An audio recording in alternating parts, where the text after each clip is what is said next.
All right. Thanks to everyone for joining us today. For the sake of the listening audience, I want to start off by having each of you introduce yourselves. I guess I'll go first. I'm Sarah Ulmer. I'm the Capitol correspondent for Y'all Politics. And since I'm sitting here next to Sarah, I'm Bobby Harrison. I work for the Daily Journal in Tupelo, but I live here in Jackson covering state politics. I'll jump in there after Bobby. My name is Caleb Bedillion. I'm the local government and politics reporter for the Daily Journal. And I'm Marty Wiseman. I'm an old has-been. I guess if I've got an official title, it's not adjunct, but professor of political science and public administration, and professor emeritus or director emeritus of the Stennis Institute. Great. Well, thanks again to everyone for joining us. So, of course, we got started on this. U.S. Senator Thad Cochran has announced he'll retire on April 1st after nearly 40 years in the U.S. Senate. And that creates a rare moment for Mississippi. You know, I know just having an open race for the U.S. Senate is rare, not to mention that you've got two Senate races going on with Roger Wicker also facing re-election in November. I wanted each of you to just kind of talk about how significant this moment is, this year is in Mississippi politics. And maybe Dr. Wiseman, if you could start us off on that. Well, anytime you have an open seat for the U.S. Senate, the way we like to send senators to Washington and keep them there 30, 40, or 50 years is a rarity. To have one where you do have a special election and it combines with a regular election of the other seat, and you begin to have a real gumbo of politics out there. And if you look at it from 30,000 feet, having campaign politics taking place in 2018, 2019, and 2020, and having a somewhat revived, I'm not ready to pronounce them healthy, Democratic Party, you're getting a lot of possibilities to throw into the pot. Sure. Does anybody else have anything on that point?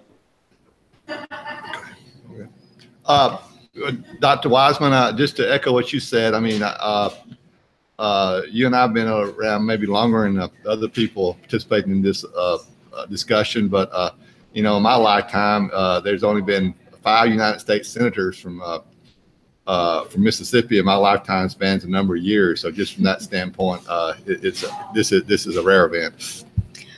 I guess from the female perspective, I mean, it's a pretty monumental thing to see Cindy Hyde-Smith be appointed to Senator Cochran's seat, and she's already pretty much said, you know, she's going to do what she has to do to make sure her campaign is, you know, what it needs to be to continue to ensure that seat which then would again be monumentous for the state to have already the first woman that is in Washington for us, and you know, possibly to see that continue if she were to win the election. Sure. And so kind of going off of that and looking at some of the candidates, you know, so far we've got 3 candidates who have definitively declared their intentions to run for the seat. That would be Republican Cindy Hyde-Smith and Republican Chris McDaniel, as well as Democrat Mike Espy. There's always the possibility of more candidates jumping in, and I know there's been some buzz about a local name that is considering jumping in the race, and we'll talk about that going later in the program. But starting off with Cindy Hyde-Smith, the person who Governor Phil Bryant has appointed to serve as the interim senator. Talk about her and some of the reasons for Bryant picking her that in your opinion.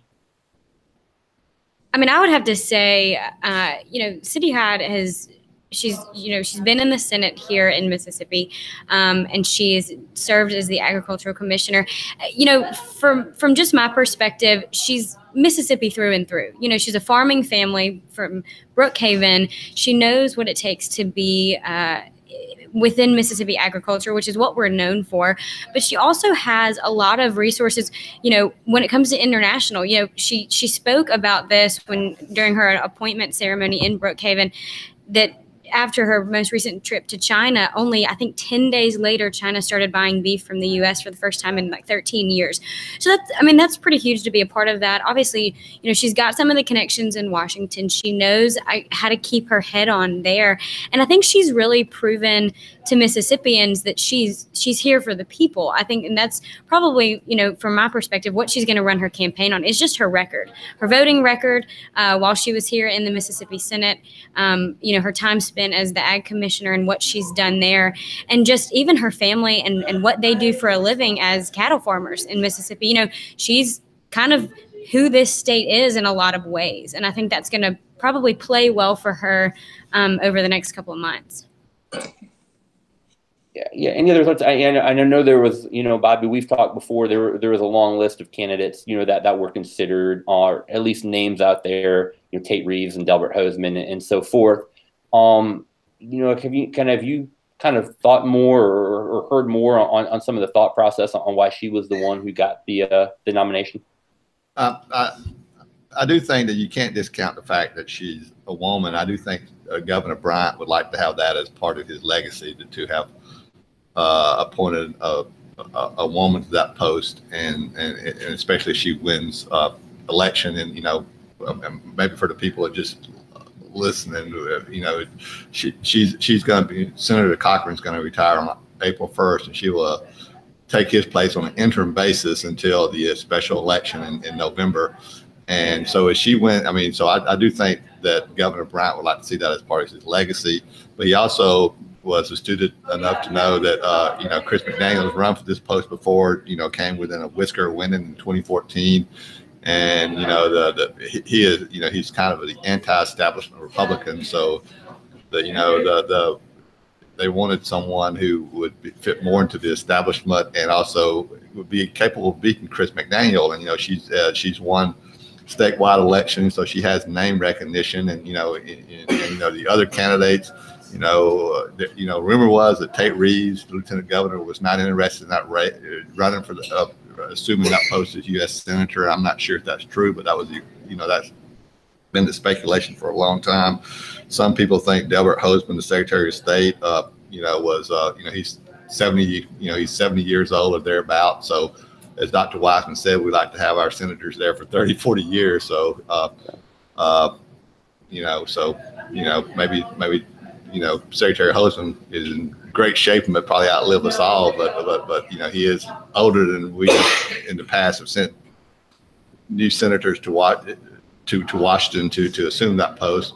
And another person who was mentioned, the House Speaker Philip Gunn, has never run a statewide election, and he has what some believe is a baggage amongst Republican voters of having come out in favor of a new flag, so some changing the state flag. So some people believe that Chris McDaniel would have hit him on that issue. So so in a lot of ways, Cindy Hyde Smith was the sort of the smart choice, if you will. Sure. I would kind of pick up on Sarah's point about her farming and ranching background. I used to work for the newspaper in Brookhaven, actually covered Hyde Smith's first statewide campaign for agriculture commissioner.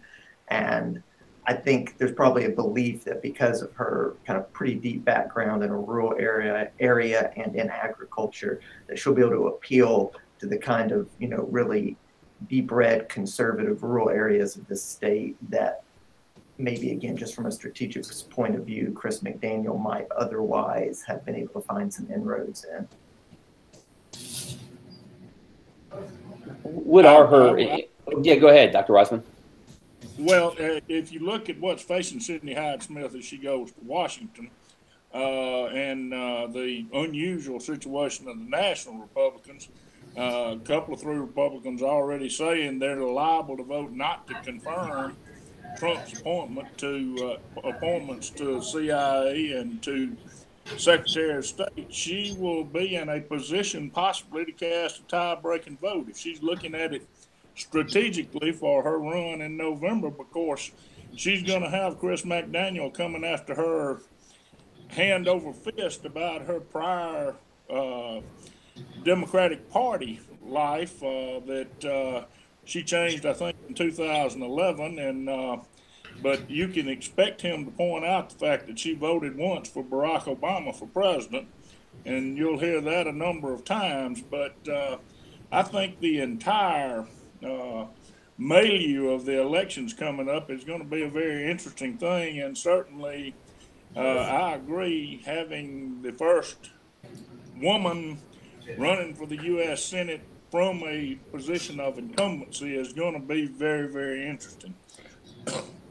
I wanted to ask on that point that you just brought up. Of course, for most of Cindy Hyde-Smith's career in the state legislature, she served in the state Senate for 12 years, and for most of that, she served as a Democrat, as Dr. Wiseman said. And the McDaniel campaign has already, made some noise about that. Is that an issue that will stay throughout the campaign? Is that one that she'll have a hard time defending herself against, or kind of how big of an issue do you see that as we get later into the fall? Well, I mean, she did vote. I mean, she could, I guess she could claim that in 2008 in the general election, she voted for John McCain instead of Barack Obama. There's probably Democrats in Mississippi that did that, but the fact is that she did vote in 2008 in the Democratic primary. So at that point, she either voted for Hillary Clinton or Barack Obama, most likely. And so that's a point Chris McDaniel's already making. During her time in the state Senate, she was a Democrat, but she was a very conservative Democrat and probably voted with the Republican. Her voting record was probably closer to Republicans in the Senate on a lot of issues than it was to the Democrats. From a public perspective, I think that it could probably cause her a lot of damage. And if it's not handled well, I mean, like you said, McDaniel's campaign has already kind of taken shots at the fact that she was a Democrat at one point, but that's not something that's completely uncommon for a Republican or Democratic Party to have someone who was formerly with one party and then, I guess you could say, saw the error of their ways in certain ways and changed to the other. As Bobby said, she did vote very conservatively when she was a senator, even before her change in 2010. So I really think it's going to be a matter of how they play it in the media. If it gets picked up and it's one of those things that, that either McDaniel's people push hard and possibly her campaign does not, in a way, bury, then yeah, I mean, I think that it could hurt her that she has that pass. But, it really just depends on how they manage that, how transparent she is about her voting record and what she voted for. And, obviously there's statistics and there's facts, and I'm sure most of us haven't had the chance to look at all of it yet. But, as this campaign continues to go, and I'm sure we'll hear more and more about the bills she pushed, the bills she passed, and the bills that she voted for that were, instrumental in getting Mississippi to where it is today. And I think that could supersede any past Democratic allegiance that she's had. Yeah, I mean, there are a lot of city and county elected leaders in Mississippi who hold office now as Republicans who were once Democrats. Obviously, that will play a lot different in the context of a race for the U.S. Senate because there's a lot more partisan stakes at play. But I suspect, just speculating, that the vote she cast between now and November as an interim member of the United States Senate, I suspect her campaign will probably attempt to use those votes to establish a conservative track record and use that to dismiss any previous Democratic ties she has. Sure. Moving on, talking about State Senator Chris McDaniel, who, of course, mounted a strong campaign in 2014 against Thad Cochran and nearly won that election. Looking now 4 years later, as he runs for that seat again, is his appeal still as strong? I mean, I know that'll be determined, but does he still seem to have a lot of the same appeal he had in 2014, or kind of what seems to kind of be his base today? And how has that changed? What do you think, Dr. Wiseman? I'm curious to know what you think of that, because I really don't know. I think if you pay much attention to the responses on Facebook messages and so forth, he still has a very rock solid core group. How large they are, it's hard to say. But one thing he's got going for him this time, and you can couch that in the results of Citizens United is he's got the Mercers and several other big national PACs that are already dumping big money in on him. So he doesn't have to worry about competing that much in the morass of money raising among all of his federal fellow candidates, because he's got a lot of outside money pouring in there to try to make him the next Tea Party guy elected to the Senate. Piggybacking off. Oh, go ahead, Bobby. Well, I mean, it's just, I mean, and this election is going to be so strange because it's going to, it's going to be a special election. So Chris McDaniel, Cindy Hyde-Smith, and Mike Espy, and whoever else gets in the race will all be on the ballot together. And if nobody gets a majority, the top 2 vote getters advance to a runoff. And so, I mean, all you got to do is finish in the top 2. And I just think that, it's hard to anticipate what's going to happen in a race like that. But you got to think that if there's one Democrat in the race, the Democrat is going, as it stands now. Of course, Jason Shelton may change that to Ulmer, but it's one Democrat in the race. You got to assume that the Democrat's going to be one of those top 2 vote getters, and so that leaves Cindy Hyde-Smith or Chris McDaniel, and to split the rest of the vote. And so it's I just think at this point practically anything's possible. I think from kind of what I can tell so far from the few press conferences that we've had with Senator McDaniel, and just kind of through talking to some of his campaign people, the thing that's going to be really important for him is, for the people who don't know him and don't know anything about him besides the election in 2014, is going to be kind of proving his record as a senator. From what we talked about with Cindy Hyde-Smith, the thing that could hurt her could be that record. I think for McDaniel, if he really wants to gain traction, like you said, if he wants to gain that traction amongst a larger group, because we can't really tell how large his following is now, it's going to have a lot to do with how what he's done in the Senate really comes into play, because that 2014 election, it's going to hurt him in one way or another, especially with the lawsuit that was filed after the fact. You don't see that from many lawmakers after an election. Typically, you bow out and you walk away, and that wasn't how it played out. And I think that's, the optics of that are kind of strange for some Mississippians. So, proving what he's done as a senator could really fare well for him in running against, Cindy's record. When I look at 2014 and I look at now, one of the biggest differences that I see that could impact the race, and that's the man that's in the White House, President Donald Trump. In 2014, that primary race between Cochran and McDaniel played out similarly to other kind of so-called GOP Civil War races in other places in the country, with kind of a so-called Tea Party faction against what's usually called the establishment Republican base. Now, I think we're going to see something. This would have been more of an issue if McDaniel had stayed in the Wicker race, but we see something that occurred there that we did in Alabama, with kind of 2 different candidates both trying to claim the mantle of being the Trump candidate. In Alabama, we had Luther Strange, who had Donald Trump's endorsement, and then you have Roy Moore, who was claiming, even without the endorsement, to represent perhaps the spirit of Trump. That obviously ended with Trump's favorite candidate being defeated in the primary. And then, of course, we were seeing that kind of dynamic start to unroll in the Wicker-McDaniel race, with Wicker having Trump's endorsement, but McDaniel perhaps casting himself as more of the candidate, more in this representing the spirit and ethos of Trump. It'll be interesting to see how that plays out. It won't be a Republican primary, so those dynamics will be different. It'll just be a open ballot, as Bobby mentioned. Not sure yet. Early reports out of national media that Trump won't endorse Hyde-Smith. I don't think anyone can really say yet what's going to happen there. If she were to get such an endorsement, it would be interesting to see how that would impact the race, and if she would tout that much. And it'll be interesting to see if McDaniel continues to try to associate himself with the kind of Trump movement, if you will.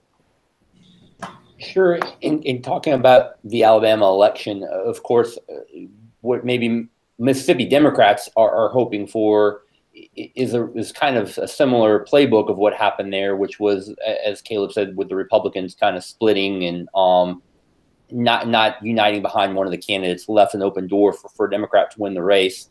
This, of course, is a different dynamic without the primary. But looking at the one Democrat right now who's in the race, Mike Espy, former congressman, former agriculture secretary in the Clinton administration. Talk about him. I guess, first of all, for people that, really don't know him as well, he has not been in the news recently as much as the other candidates have. And what are some of his strengths and weaknesses as a candidate? Well, he was Dr. Wiseman. Dr. Wiseman, why don't you talk about that for Okay. Well, as I've often said, and in fact I've said in recent years, Mike Espy proved to be a very skillful House member, U.S. House member, when he was in the 2nd District, in that he produced a coalition of African Americans in the Delta, as well as bringing all of the big planters in the Delta over to his side by supporting farm issues that they were all in favor of. And he could have held that seat forever and ever and ever, might be a candidate coming up of Speaker of the House had he not chosen to accept a cabinet position in the Clinton administration. And, of course, ran afoul of some things there and pretty much has been out of public life, although he has been around and had some prominence as an attorney and still been active. He still seems young to me. It's hard to believe that was 20-something years ago when all that took place. The one thing hanging out there with him is he endorsed Haley Barbour in his last run, even though he didn't change parties. He did have that on his plate. I think Espy is a very capable and potentially a great senator. I know that folks are holding their breath, and I know we're going to talk about Jason in a minute, holding their breath that he may be the only Democrat running, and probably like to recruit 5 or 6 more Republicans to run in that race and just split it all to pieces. But I think he, along with the fact that, and I keep having to explain myself sometimes when I say this, the fact that the Democratic Party organizationally is getting up off the carpet. They've got an executive director in Bobby Moak that was the head of the Democratic caucus in the House, and now his successor in that role, David Barry, is running in the race. So I think there's a little more strength in the Democratic Party than we've seen in the past. It just depends on how much momentum can be gained as to whether they can push Mike Espy across the line. And Dr. Wise, I don't think anybody said that it should be pointed out that Mike Espy was the first African American elected to Congress from Mississippi in the modern era since the Reconstruction. That's right. Yeah. You had referenced Dr. Wiseman. He of course left early in his time as agriculture secretary. Allegations of I guess improperly taking gifts. I know he was acquitted of that since. That's before my time. I don't know a lot of the details of that. Is that something? Will that be an issue in this election? Is that something that he's kind of been able to put behind him, or is that something that will kind of stick with him and maybe just kind of inform people more about that? Well, there are a lot of people that, they look back, those that were around like me back then, and say, well, it was just probably inexperience that caught him up in that, those accusations that he was able to get past. But then I started thinking 20-something years ago, you'd have to almost be over 30 to remember much about that. So whatever happens on that, the journalists are going to report in the paper. But, he's generally regarded, and the Espy family statewide is notable in politics all over Mississippi. And Mike Espy's reputation has, I don't think, been tarnished enough that it's going to hurt his electability. Yeah, the fact that, a lot of it depends on the narrative, and you can spend a lot of money to make the narrative whatever you want it to be in politics sometimes. But the bottom line is, he was found not guilty by 12 jurors in I guess a D.C. courtroom. I guess it was in the district court in Washington. But so that's an important point to remember in that whole episode. Well, and if you watch the news much, the Trump administration has lowered the bar so much on things like that I don't think that would get anybody's attention too much. It will be interesting, I think, to see if either of the Republicans we have in the race now and any future candidates get in the race, if they feel that that's an avenue with which they can attack SB, or if they decide that there are other ways to push back against this candidacy. I'm going to just interject real quick. Is everybody okay on time? Can we wrap up in probably about 5 or 10 minutes? Sure. I was going to talk about Jason Shelton and then kind of wrap up. I just wanted to make sure, kind of see where everyone was. So I'll jump back in from that point. I guess moving on from there, the big news of today, which Caleb, of course, reported, is the fact that Tupelo Mayor Jason Shelton is at least thinking about, maybe strongly thinking about running and jumping into this race. He's of course, a Democratic mayor, so presumably would run as a Democrat. Just to start that off, Caleb, if you kind of bring us up to speed on that, and maybe if you and everyone can kind of just talk about what that might mean for the race and kind of what Shelton's strengths and weaknesses would be as a candidate if he jumped in. Right. Well, Bobby and I both done a little bit of work on this. Tupelo's mayor, Jason Shelton, has been talking with advisors both here in Northeast Mississippi and reaching out to some Jackson names to discuss the viability of his candidacy were he to enter the race for U.S. Senate in a special election.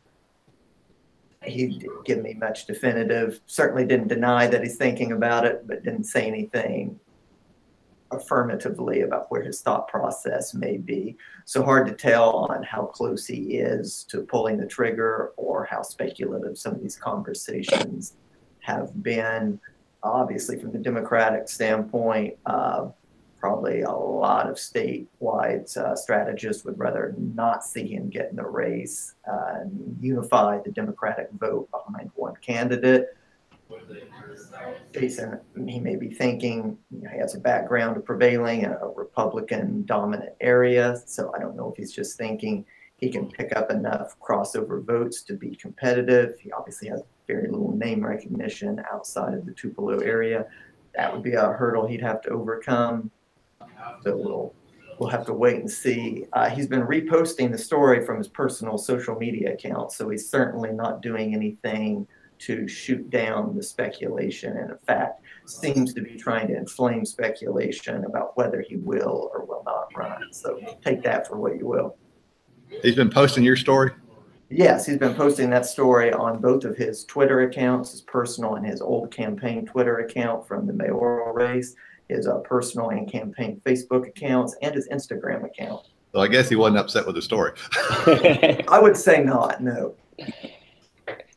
For the rest of you, kind of talk about what his candidacy would mean, and of course, people here in Tupelo are familiar with him, but looking from over a statewide perspective, kind of how much name recognition does he have, and how would that impact him in the race? I do think name recognition is going to play a huge part. I mean, most people know the agricultural commissioner. Most people, even if they were not in Mississippi or not voters in the 2014 election, know who Chris McDaniel is, especially at this point. And I'm not saying that doesn't mean that someone who has less recognition is not going to have a good shot. But it plays a factor into any election.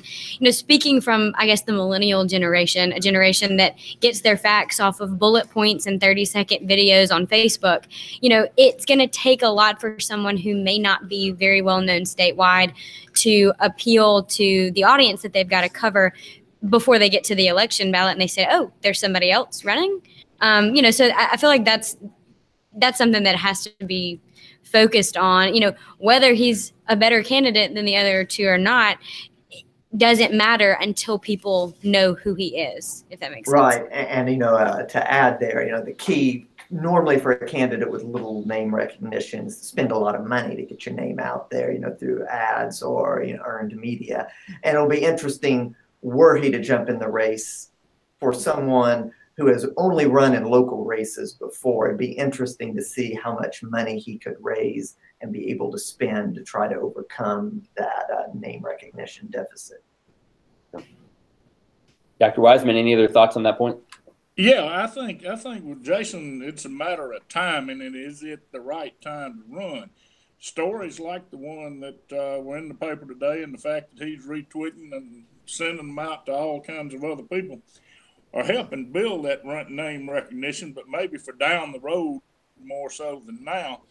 The one good indicator, if you look at SP, if you look at Jason Shelton, you look at Jim Hood's potential gubernatorial run, and several others, the Democratic Party is finally getting serious about building a bench. And I think Jason Shelton is a name that certainly will be in that mix for several election cycles going forward. No, that's a good point. Hood's name has been floated for governor for multiple elections now. Brandon Presley up here, also in the northern part of the state, has been rumored for statewide election for some time now.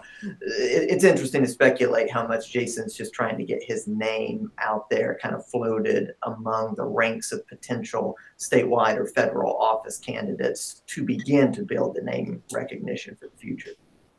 Which isn't really a bad idea either. Save some money on the forefront, get your name out there, and then when it's time, you can do the fundraising it takes, and people know who you are. Right, get a little free press to boost your name. But if he runs, and if he does run, and he sort of messes up the Democrats' math, I mean that could be devastating for him in future elections as a Democrat running for a statewide office. But I will say this about Jason Shelton. I mean, he's done something I never done. He's put his name on the ballot, and he's won. He won an election. At least his first mayoral election, he was kind of the dark horse candidate, if you will. So he may see something that we don't see. But from my perspective, the match just doesn't add up. I suspect that's what is driving him to some extent. He jumped into that Tupelo mayoral race in 2013 with no political experience. He was in his late 30s, had never run for anything before. His father was a well-known attorney, but he wasn't necessarily from a super prestigious or well-known family by the ranks of kind of the big names everyone knows in Tupelo.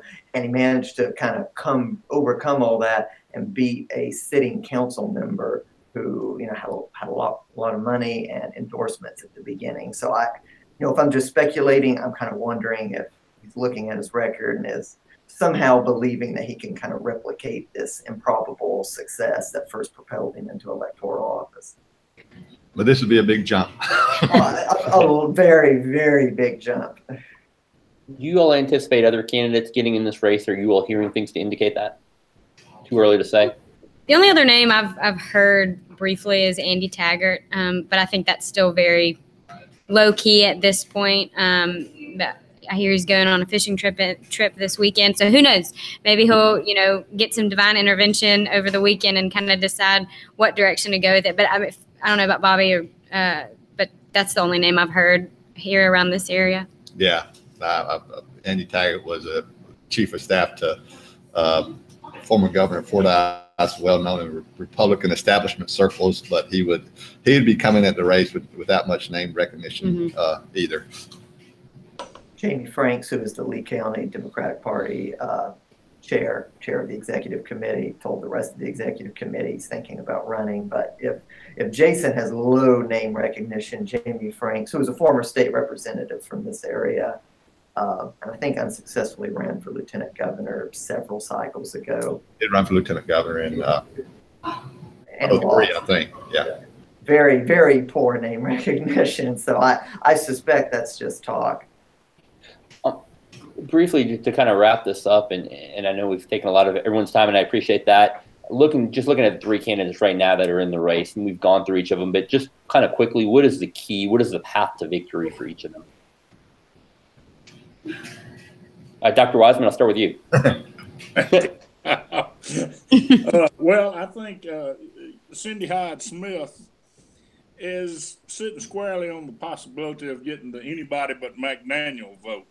And if you look at surveys that have been done, just general politics surveys over the years, many of the times that those surveys are done, independents come out ahead of members of both parties. Well, you're talking about what Mississippi will be able to look at as an open primary in this particular election. And I think she's got to tap into that vote. And some may consider themselves Democrats, a lot of independents, and a lot of people that just hadn't got the stomach to vote for McDaniel.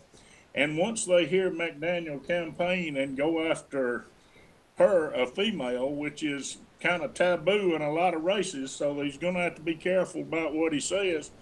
I think parlaying that into a win is her best shot. Of course, McDaniel has got to keep that base and turn out as many of them as he possibly can. And if you look at the Cochran race, he was able to turn out a lot of them. But I think Mike Espy has got a better shot than any Democrat would have had in this seat for a long time. That's not saying he should be favored. But if the Democratic Party can get its voter turnout mechanism going some and maybe get more registered, then he's got a shot. I know he hopes about 10 more Republicans get in, so they divided about 10 or 12 ways so he can emerge clearly as the front runner. Bobby, Sarah, you have anything to add? I mean, I would have to agree with Dr. Wiseman on some of that. I think that Cindy Hyde-Smith is in a good position right now. You know, just from what we know about her so far, and I, you know, not to play on the woman card, but that is something to be noted. If McDaniel does, you know, kind of do some of those maybe underhanded campaign tactics, I don't think it's going to go over well with people. We've talked about her family's business, her interest in agriculture, her record in what she's done, and she's a lady. She's a mother. She's a wife. You know, taking aim at someone like that, it could go poorly for him. So, I mean, I think Dr. Wiseman's right in saying that, you know, where she's at right now looks pretty good. As for McDaniel, you know, he's just got to increase his base. I mean, he's the grassroots. We're, you know, getting back to where we want to be as Republicans. That's kind of his campaign mantra. And, you know, if he can continue to do that and see more people, I guess, see him for what he wants to be seen as and what he stands for, I mean, there's a very good chance that you can get people on his side. And, you know, y'all talked about Espy and kind of his political career. Unfortunately, I was not around for that. But, you know, from what I know about it, I mean, I do think you're right. I do think he has a good shot. And his would just be revamping. I mean, just kind of putting out there what he did back in the 90s for the younger generation who may not be very familiar with him. And you just really never know. I mean, again, this ticket's just kind of up in the air, but I think that's probably the primary things for each of them to kind of focus on. I can't add anything else except, I mean, this race is unique, but it's not unprecedented. If you remember back in 2008, when then Senator Trent Lott resigned in the middle of his term, we had a special election where to fill the Senate vacancy where Roger Wicker and former Governor Musgrove ran, and in that race, the difference was it was a presidential year, so the turnout was immense by Mississippi standards, over 1 million voters. This is a midterm election. I think what the turnout's going to be is key. And I think what Dr. Wiseman referenced is some enthusiasm among Democrats. I think that could play a factor. But I just think it's just so many unknowns that, I mean, I do think if it was a three-way race, I just had to bet at this point that Espy would make a runoff, and whom he'd be running against in that runoff. I just think I just think there's too many unknowns for me at least to make an educated guess on that. Yeah, you know, I think the turnout is also a key point. You know, a lot of McDaniel supporters are very, very passionate. A lot of them feel like he was robbed of the 2014 race. If those people are very, very motivated to show up, and if it turns out that Bryant's selection of a lesser-known statewide official kind of dampens enthusiasm and she can't manage to get a lot of people to show up to vote for her or to vote against McDaniel, as the case may be, I think that might be McDaniel's best chance to get into a runoff with maybe potentially Espy or another Democrat, would be for there to be kind of an enthusiasm gap between Hyde-Smith voters and McDaniel voters. Thanks so much, everyone. I know we went long. I appreciate you all giving so much time and such great insight. Thanks. Thank you. Thanks. Dr. Wiseman.